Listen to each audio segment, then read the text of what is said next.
നന്ദി എന്നത് രണ്ടക്ഷരമുള്ള വെറുമൊരു വാക്ക് മാത്രമല്ല, അതിനൊരുപാട് അർത്ഥമുണ്ട്, അർത്ഥ തലങ്ങളുമുണ്ട്.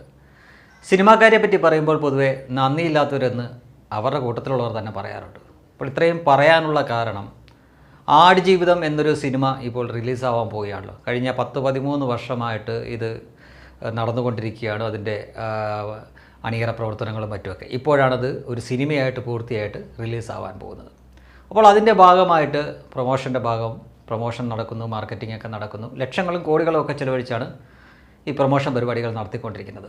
അതിൻ്റെ തന്നെ സംഗീത സംവിധായകനായിട്ടുള്ള തമിഴിലെ A.R. റഹ്മാനൊക്കെ ഉണ്ട്. അപ്പോൾ A.R. റഹ്മാനൊക്കെ ഇതിനു മുമ്പ് ഏതെങ്കിലും ഒരു മലയാള പടത്തിന് വേണ്ടിയിട്ട്, അല്ലെങ്കിൽ ഈ വിവിധ ഭാഷയിൽ ഇറങ്ങുന്ന ഒരു സിനിമയ്ക്ക് വേണ്ടിയിട്ട് ഇവിടെ കേരളത്തിലൊക്കെ വന്നിട്ട് ഇങ്ങനെ ചെയ്യുന്നതായിട്ട് നമ്മൾ മുമ്പ് കണ്ടിട്ടില്ല. അപ്പോൾ അതിൽ നിന്ന് മനസ്സിലാക്കാൻ പറ്റുന്ന ലക്ഷങ്ങളും കോടികളും ഒക്കെ ഇവർ ഈ പ്രൊമോഷന് വേണ്ടി തന്നെ ചിലവഴിക്കുന്നുണ്ട്. ഈ സിനിമയുടെ ഭാഗമല്ലാഞ്ഞിട്ട് കൂടി, അഭിനയിക്കാൻ ഭാഗമല്ലാഞ്ഞിട്ട് കൂടി നമ്മുടെ മോഹൻലാൽ, ലാലേട്ടൻ വരെ ഇതിൻ്റെ പ്രൊമോഷൻ പരിപാടിക്ക് വന്നിരിക്കുന്നുണ്ട്.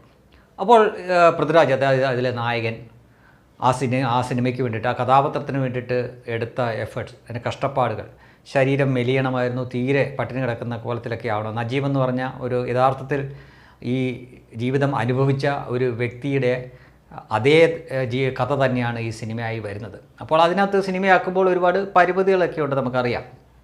അതിലുപരി ബ്ലസ്സി അദ്ദേഹത്തിൻ്റെ ഒരു 13 വർഷത്തോളം ഇതിനു വേണ്ടി ചിലവഴിച്ചാണ്. അപ്പോൾ അയാളുടെ കഷ്ടപ്പാട്, അയാൾ ബോധം കെട്ട് വീണ കാര്യങ്ങൾ, വൃത്തിയെടുത്ത കഷ്ടപ്പാട്, വൃത്തിയുടെ കൂടെയുള്ള നടന്മാരെ എടുത്ത കഷ്ടപ്പാട്, മരുഭൂമിയിലുള്ള ഷൂട്ടിങ് തുടങ്ങിയ കഷ്ടപ്പാടുകളൊക്കെ ഇങ്ങനെ വിവരിച്ച് ഒക്കെ പറയുന്നുണ്ട്. പലർക്കും നന്ദി പറയുന്നുണ്ട്. ലാലേട്ടന് നന്ദി പറയുന്നു, ബ്ലസ്സിക്ക് നന്ദി പറയുന്നു.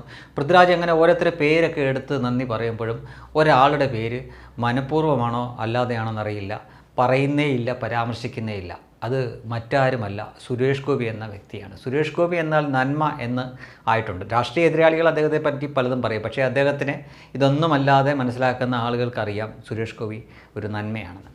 അപ്പോൾ ആ സുരേഷ് ഗോപി എന്ന വ്യക്തിയെപ്പറ്റി ഒരു പരാമർശം പോലും നടത്തുന്നില്ല, ഒരു നന്ദി വാചകം പോലും അദ്ദേഹത്തിന് ചൊല്ലുന്നില്ല ഇവരൊന്നും.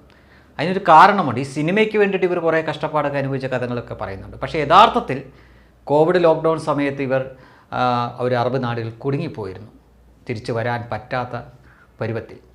അന്ന് രാജ്യസഭാ MP ആയിരുന്ന സുരേഷ് ഗോപിയാണ് അദ്ദേഹത്തിൻ്റെ രാഷ്ട്രീയ സ്വാധീനവും മന്ത്രിമാരോടുള്ള അടുപ്പമൊക്കെ വെച്ചിട്ട് ഇവരെ തിരിച്ചു കൊണ്ടുവരാനുള്ള എല്ലാ ഏർപ്പാടുകളും ചെയ്തത്. അവർ സുരക്ഷിതമായിട്ട് തിരിച്ചെത്തിയപ്പോൾ അന്ന് അവർ എന്താ പറയുക, ഭയങ്കരമായ രീതിയിൽ, അല്ലാതെ നിർലോഭമായിട്ട് ഈ സുരേഷ് ഗോപിക്ക് നന്ദി ചൊല്ലുന്ന കാഴ്ച നമ്മൾ കണ്ടതാണ്. അന്നൊക്കെ അവർക്കത് പറയാൻ ഒരു മടിയുമില്ലായിരുന്നു. എന്നാൽ ആ സിനിമ പൂർത്തിയായി, അതിൻ്റെ പ്രൊമോഷൻ നടക്കുന്നു, മാർക്കറ്റിംഗ് നടക്കുന്നു. അപ്പോൾ അതിൽ പങ്കെടുത്തിട്ടുള്ള, അല്ലെങ്കിൽ അതിൻ്റെ അണിയറ പ്രവർത്തകരായിട്ടുള്ള ചെറിയ ആളുകൾക്ക് പോലും നന്ദി ചൊല്ലുമ്പോൾ, കൃതജ്ഞത ചൊല്ലുമ്പോൾ അവർ മനഃപൂർവ്വമോ അല്ലാതെയോ സുരേഷ് ഗോപി എന്ന വ്യക്തിയെ മാത്രം, നന്മയെ മാത്രം മറന്നു പോകുന്നു. ഒരിടത്തും പറഞ്ഞില്ല. ഒരുപക്ഷെ ഇലക്ഷൻ സമയത്തൊക്കെ പറഞ്ഞാൽ സുരേഷ് ഗോപിക്ക് എന്തെങ്കിലും നേട്ടം കിട്ടിയാലോ എന്നൊക്കെ ഓർത്തായിരിക്കും. കുഴപ്പമില്ല പൃഥ്വിരാജെ, വെറുതെയല്ല താങ്കളെ സോഷ്യൽ മീഡിയയിൽ ചിലരെങ്കിലുമൊക്കെ രായപ്പ എന്നൊക്കെ വിളിക്കുന്നത്. ഞാൻ ആദ്യം പറഞ്ഞ പോലെ നന്ദി എന്നത് രണ്ടക്ഷരമുള്ള വെറും ഒരു വാക്ക് മാത്രമല്ല എന്നോർക്കുക. ഇനി ആ സിനിമയിലേക്ക് വന്നാൽ, യഥാർത്ഥത്തിൽ നടന്ന കഥയാണ് എന്ന് പറയുന്നു. ആ അനുഭവിച്ച ആൾ ഇപ്പോഴും ജീവിച്ചിരിപ്പുണ്ടെന്ന്, നജീബ്. എങ്കിലും നമുക്കറിയില്ല ഇത് യഥാർത്ഥത്തിൽ നടന്നതാണോ, ഇതിനെന്തെങ്കിലും തെളിവ് ഉണ്ടോ എന്ന് ചോദിച്ചു കഴിഞ്ഞാൽ അറിയില്ല. ഇതാണ് സത്യം എന്ന് പറഞ്ഞ് നോവലാവുന്നു, പിന്നീട് അത് സിനിമയാവുന്നു.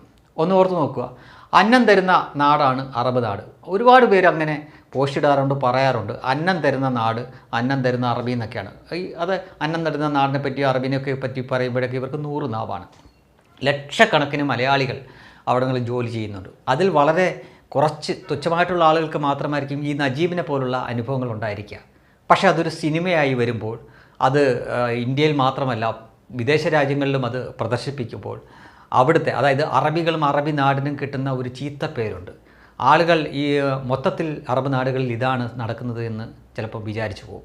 അപ്പോൾ യഥാർത്ഥം പറഞ്ഞു കഴിഞ്ഞാൽ ഇത്രത്തോളം ലക്ഷക്കണക്കിന് ആളുകൾക്ക് ജോലി കൊടുക്കുന്ന ഒരു അറബി നാടിന് ദോഷകരമാവുന്ന രീതിയിൽ സത്യത്തിൽ മലയാളത്തിൽ ആ സിനിമ എടുക്കാൻ പാടില്ലായിരുന്നു. മറ്റേതെങ്കിലും ഭാഷയിലെടുത്ത് മറ്റേതെങ്കിലും നടന്മാരെ കൊണ്ട് ചെയ്യിക്കുകയായിരുന്നു ചെയ്യേണ്ടിയിരുന്നത്.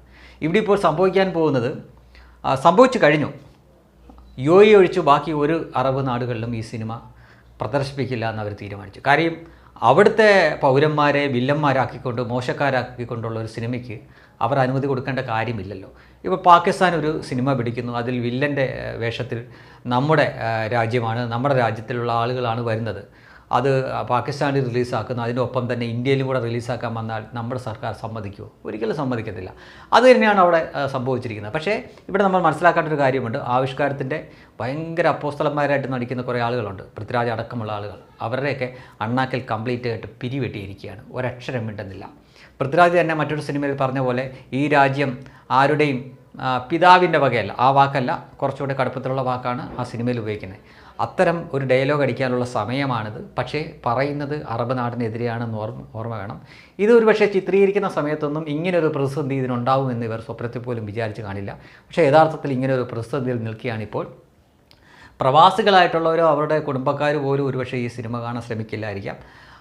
കാരണം മിക്കവർക്കും ഇതിൻ്റെ കഥ ഇതാണെന്നറിയാം. അന്ന് പക്ഷേ ഇതിനെ പ്രാദേശികമായിട്ടോ അല്ലെങ്കിൽ മതപരമായിട്ടോ ഒന്നും കണക്ട് ചെയ്ത് ആരും കണ്ടിരുന്നില്ല. പക്ഷേ അതിനങ്ങനെ ഒരു ആംഗിൾ കൂടി ഉണ്ടെന്ന് ഈ വർത്തമാനകാലത്ത് മനസ്സിലാക്കുമ്പോൾ ഒരുപക്ഷെ ഇത് അറബ് നാടുകൾക്ക് ദോഷകരമായിട്ട് ഭവിച്ചേക്കാം എന്നതിനാൽ ഇന്ത്യയുടെ വളരെ സൗഹൃദമായിട്ടുള്ള രാജ്യങ്ങളാണ് ഇതെല്ലാം. അതിനാൽ തന്നെ ഇന്ത്യയും പ്രോത്സാഹിപ്പിക്കാൻ സാധ്യതയില്ല.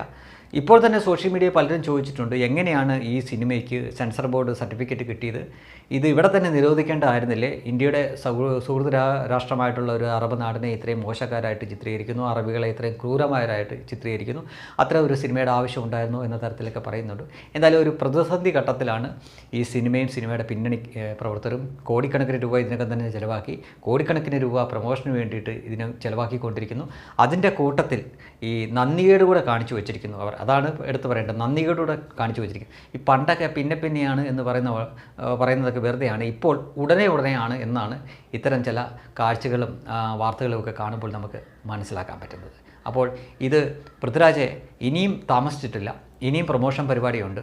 അതിനിടയ്ക്ക് എപ്പോഴെങ്കിലും നിങ്ങൾ യഥാർത്ഥ ജീവിതത്തിൽ നിങ്ങൾ കുടുങ്ങിപ്പോയിരുന്നു, അവിടെ നിന്ന് നിങ്ങളെ രക്ഷിച്ചു കൊണ്ടുവന്നത് സുരേഷ് ഗോപി എന്ന മനുഷ്യനാണ്, നന്മയാണ് എന്ന് ഒരിക്കലെങ്കിലും പറഞ്ഞാൽ അതൊരു വലിയ കാര്യമായിരിക്കും. പറഞ്ഞില്ലെങ്കിലും ഒരു കുഴപ്പമില്ല. കാരണം താങ്കളുടെ പേര് പൃഥ്വിരാജ് എന്നാണല്ലോ.